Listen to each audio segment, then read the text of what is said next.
All right, the Lions, 3-point favorites at Minnesota to take on the Vikings. Another winter whiteout. The Vikings wearing white on white. Whoa. They're going to have everybody show up in white. They should have a white helmet. I've got a white Vikings helmet down in the barn. They should introduce a white helmet to go along with the white jerseys and the white pants at home, but they don't listen to me. I'll go first. Of course you are. I mean, you're wearing a fucking All right. ugly Viking sweater. Good thing they're not wearing that for the game this weekend.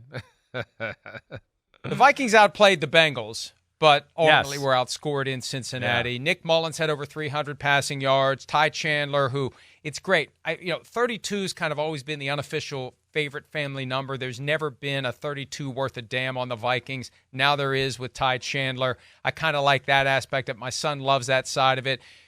I don't know what the Vikings are going to do next week against the Packers, and I think it's a tall order for them to go to Detroit and win there, especially if that game ends up being for the division title, as it very well could be. But coming home, big day, big game, Christmas Eve, Justin Jefferson back and healthy, Nick Mullins a little underrated. Yeah. He had some dumbass plays last week. The one where he basically handed the ball to the Bengals BJ defensive Reader, lineman or no, beyond BJ Hill. ludicrous, Yeah. stupid. Yeah. Stupid. Right. Just stupid. But I think they can do enough because, look, the Lions are kind of like this roller coaster team, and they allow themselves to think they're good, and they are good, but then they'll step in a pothole. We've seen it. And I think the Vikings can exploit their defense.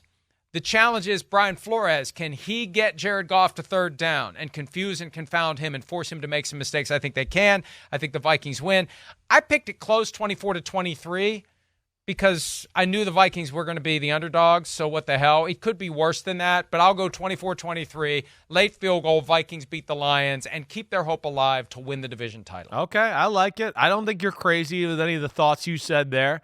I waffled with this one. I went back and forth. And how dare you disrespect the great number 32, Ontario Smith?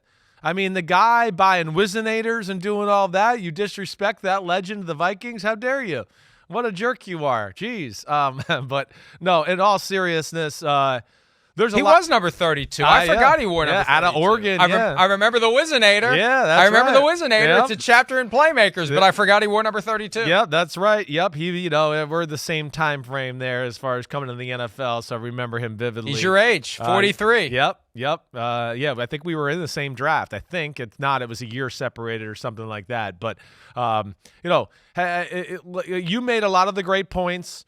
The Vikings defense, it is damn good. It really is. I think the thing I look at with the Lions here, and you've heard me say this the last 2 weeks, with their offensive line healthy and guys that banged up are 100% healthy and all that, they're another team that I'd sit there and go, run the ball a little bit more. Don't be so pass happy at times, because when they run the ball, they're almost unstoppable. We know the play action game's unbelievable, and I think the running the football is the one thing that can kind of stop the creativity of Brian Flores, right? But that's going to be a really great matchup. The other side of the ball, the Lions defense, I don't look at it as special, and I certainly think Kevin O'Connell and company can have their way with the Lions defense, especially with the way they're running the football here as of late. But all said and all of that, I'm going to go with the Lions here. It's a toss-up.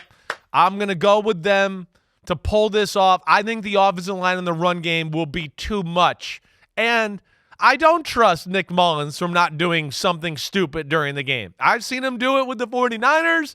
I've seen him do it last week, and I might see it again. So I'm going Lions 28-24. Let's go restore the roar, Lions. By the way, Ontario Smith was picked 8 spots after you in 2003. He had 579 rushing yards as a rookie, 544 in his second season. And then after that, that's when it all ended because, but for the grace of God, went Chris. He got popped for smoking marijuana. You did not. Thanks to the Wizinator. Yeah. Yo, what up, homies? Thanks for watching. Remember, subscribe to Chris Simms Unbuttoned. Right now, we got Sunday pod, right? So you can have it Monday morning. We recap all the action. Wednesday, it's the What the Happened podcast. We're going to get deep in the weeds on the key matchups of the week. And then Thursday, I'm picking games with that jerk Florio. So you know where to find us, homies. Keep watching. Peace out. We'll see you.